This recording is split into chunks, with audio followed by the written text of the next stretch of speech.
Okay, so this is the trade that I ended up taking on June 12th, 2025. And it was PPI. And I promised myself I wouldn't trade CPI or PPI. So I'm basically showing you all a trade recap on how I broke my rules and I lost. But I didn't lose because of price action. I lost because of greed and incorrect trade management. But in this video as well, I am literally about to put y'all onto a confluence that I recently discovered. I did not create it. I do not claim to have created it. I claim to have discovered it. I didn't watch a YouTube video. I didn't see it on TikTok. I didn't see it anywhere. I just visually traded every single day and saw that shit play out time and time and time again. So before we get into the video, let me tell you all a backstory on how I discovered this confluence. So what I usually do is I trade gold futures, right? But I don't like to have my paid TradingView membership where I can see the gold futures charts on my phone, because sometimes I place trades and leave them running and I go to the gym or go somewhere else if maybe I've already moved my stops to break even or something like that, and I don't want my emotions to interfere with the trade. So I have the gold CFDs charts on my screen. I have the gold CFDs chart on my phone instead of having the gold futures chart on my phone. Then I started to notice that on gold futures, price would take out a low, but on CFDs, it won't take out that low. On gold futures, price would take out a high, but on CFDs, it wouldn't take out that high. That's weird. I'm like, oh damn, I got stopped out, it took out the low. Then I go back to my chart when I get back from the gym. I'm still in the trade. Okay. I might be cooking here a little bit. So I just added that. I guess you can call it an SMT with itself. So I just added that into my confluence. So let me show you how I ended up using it, right? So as you can see here on the 5-minute time frame, gold is ridiculously bullish. How I like to see it is accumulation, manipulation, we're distributing, right?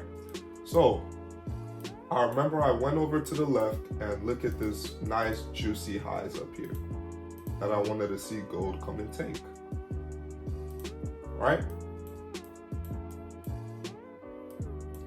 So what did I want? I wanted a sweep of liquidity because market opened at 7, right?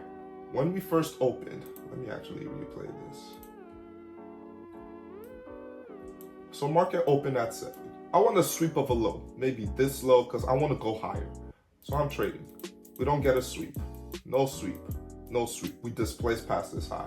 Okay, I like that we closed above it. Let's displace again, and then let's get an internal sweep. All right? So,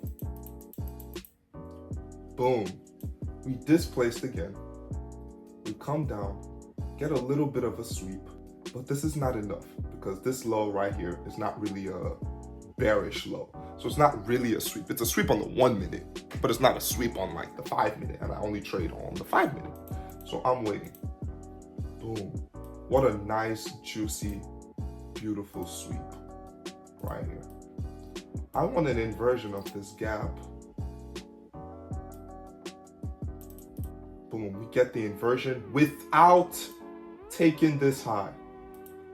It's not supposed to take out that high. Without taking this high, right? I get into my long position, put stops on the candle underneath the fair value gap, and I was targeting these juicy highs that gold left for us. Keep in mind, this is PPI. I'm not supposed to be trading today, but this is the definition of a beautiful setup. Now, let me show you the confluence I'm talking about. This is MGC gold. If you go over to XAU USD, which is the CFD, this very same low was never swept. I am very familiar with SMTs between correlating pairs, but what do you call an SMT between CFDs and futures? I don't know if ICT has taught this. I don't know if any trader is teaching this. I'm just telling you the confluence that I figured out on my own, trading through experience. I did not learn this from any YouTube video. So I loved that we didn't take out this low on XAU USD, but we took it out on MGC. The very next candle was a massive dig to the upside. Now, Dave, why didn't you take profits? This already hit like a 1-to-1. You could have took off some contracts or anything like that. You could have even moved stops to break even. Nothing. I let this entire trade reverse on me and hit stop loss.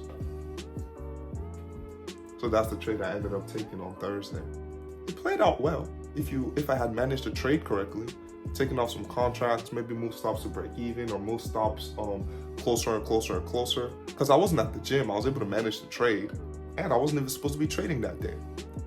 But this new Confluence is OD, and it works. I'm just telling you from my experience and what I use. You don't have to use it if you don't want to. But now when I trade, I look to see if there are SMTs being formed at the highs that are swept that I want to take a trade off of. It doesn't have to make an SMT, but if it does, it's just a whole lot better. I'm gonna catch y'all boys in the next trade recap.